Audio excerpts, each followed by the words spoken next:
Bonjour à tous, alors voici la troisième vidéo, donc c'est ce troisième chapitre qui est scindé en deux parties. Donc là on va regarder la première partie qui va consister à vous présenter le modèle de l'oscillateur harmonique.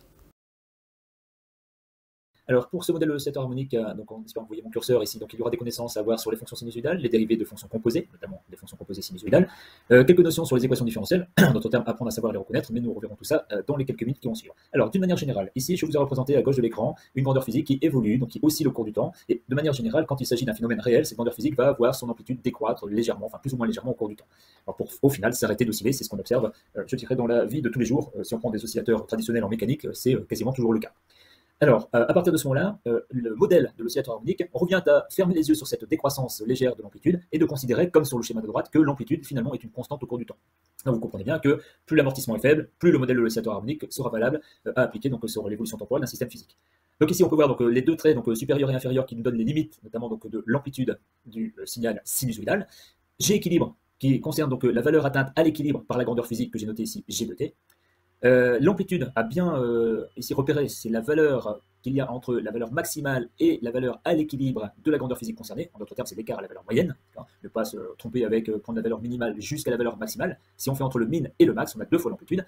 Autre donnée très importante ici, eh bien c'est T0, c'est la période propre, donc ici de la fonction sinusoïdale. Donc période propre de la grandeur physique G de t. Et si on peut représenter par cette représentation graphique l'évolution temporelle d'une grandeur G de t, quelle qu'elle soit, ça peut être une position, ça peut être une vitesse, ça peut être l'intensité d'un courant électrique, une tension électrique, une charge électrique, c'est à peu près tout ce que vous allez voir cette année. Et vous verrez un peu plus tard que ça peut aussi être d'autres grandeurs. À ce moment-là, on pourra parler d'oscillateur harmonique pour ce phénomène. Alors, je vais descendre un peu ceci pour avoir d'autres indications.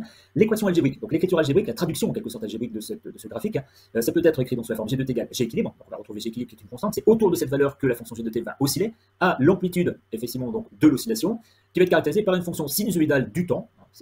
Ça ressemble à un sinus, même si ça ne commence pas ici à 0, on verra où en tenir compte. Ce qu'il y a à l'intérieur, donc c'est quelque chose qui doit être homogène à un angle. Si on regarde un petit peu, nous savons que la fonction sinus entre ici et là, donc ça représente une période. Si on gradue ça en angle, ça doit faire 2π. Alors je me rends compte que sur l'axe des abscisses, eh bien, j'ai quelque chose qui est temporel, et 2π ça vaut petit t sur t0, c'est ce qui doit correspondre à une période en fait. C'est-à-dire que lorsque petit t égale t0, je dois avoir un facteur 1, une fois 2π, c'est ce que j'ai écrit donc ici à l'intérieur, là on retrouve le 2π fois t sur t0, c'est-à-dire que lorsque petit t est égal à t0, on a bien 2π, c'est ce qui correspond effectivement donc à la représentation sinusoïdale. Et le plus phi qu'il y a ici, eh bien, ce qu'on appelle cette phase à l'origine des dates, c'est-à-dire lorsque t égale 0, existe, c'est-à-dire phi est différent de 0, à condition ici que ça ne commence pas à 0 en fait.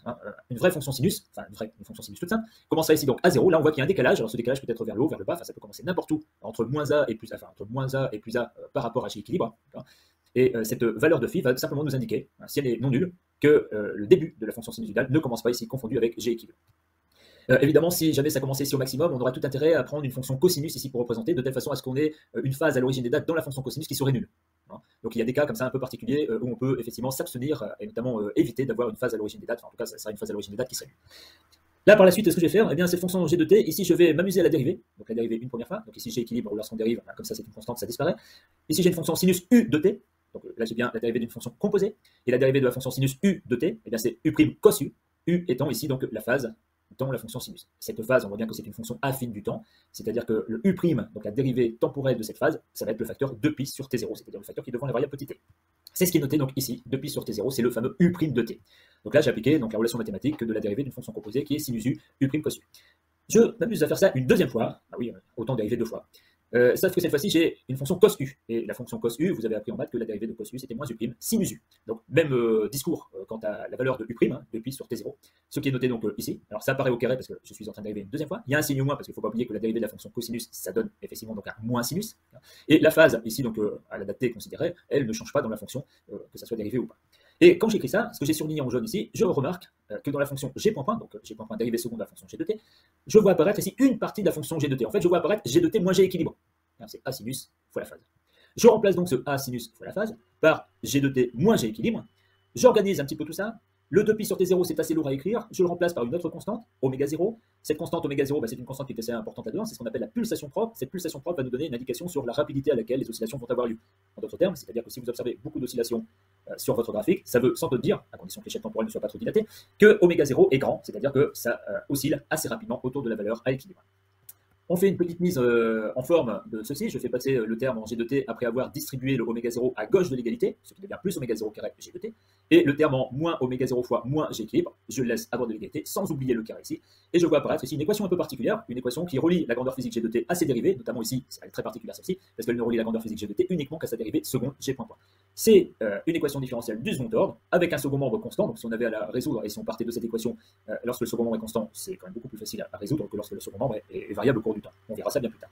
Cette équation différentielle, comme elle n'a pas de terme en premier ordre, c'est-à-dire il n'y a pas de terme en G point ici, c'est une équation différentielle de l'oscillateur harmonique. Alors pour avoir l'équation différentielle de l'oscillateur harmonique, il faut qu'il n'y ait pas de terme en G point, et il faut surtout ici que c'est un plus oméga 0 carré fois G qui intervient. Il faut que ce terme-là soit positif. Alors sinon on n'aurait pas un oscillateur harmonique, ça ne serait pas l'équation différentielle d'un oscillateur harmonique, bien qu'elle serait du second ordre sans membre du premier ordre. La pulsation, c'est qu'on retrouve toujours cette pulsation devant le facteur G de t. Alors c'est la pulsation au carré qu'on retrouve. La position à l'équilibre, si on est sous cette forme-là, la position à l'équilibre, on va toujours la retrouver dans le second membre constant. Ça va être le facteur de oméga 0 carré. Voilà, alors pour cet oscillateur harmonique, donc on voit que finalement on a 3 points de repère. Soit on connaît donc l'équation différentielle qu'on a pu établir, ça ressemble à ça, enfin c'est exactement du même type, même au signe près, il faut bien que ça soit un plus, ça j'ai insisté là-dessus tout à l'heure. À ce moment-là, on peut dire que G de t suit donc le modèle de l'oscillateur harmonique, ou alors on a l'équation algébrique, celle qui est écrite juste en dessous donc, du graphique. Ça c'est synonyme aussi d'oscillateur harmonique. Entre parenthèses, cette équation algébrique G de t est égale à G équilibre plus A sinus fois la phase. C'est une solution de cette équation différentielle. La preuve, c'est qu'on est parti de cette forme algébrique, on l'a dérivée, on a obtenu l'équation différentielle. Donc ça veut dire que si jamais on obtient l'équation différentielle d'une autre manière, on pourra toujours dire que la solution de cette équation différentielle, c'est G de t égale G équilibre plus A sinus oméga 0 t plus U. Et troisième moyen, effectivement, donc, de reconnaître un oscillateur harmonique, c'est sa représentation graphique. Si c'est une belle sinusoïde, alors attention, sinusoïde qui peut être décalée soit toujours du côté positif ou toujours du côté négatif, ou éventuellement alternative, à ce moment-là, on a bien donc un oscillateur harmonique. La valeur moyenne de ce graphique, de cette fonction, va correspondre à la valeur à l'équilibre de la grandeur physique concernée, et l'écart à cette valeur moyenne par rapport au maximum de la fonction va correspondre à l'amplitude des oscillations. Bien, alors voilà, c'était un rapide tour sur l'oscillateur harmonique sans entrer dans les détails. Vous avez le reste dans votre cours, et je n'ai qu'à vous souhaiter donc de bonnes révisions pour votre prochain devoir.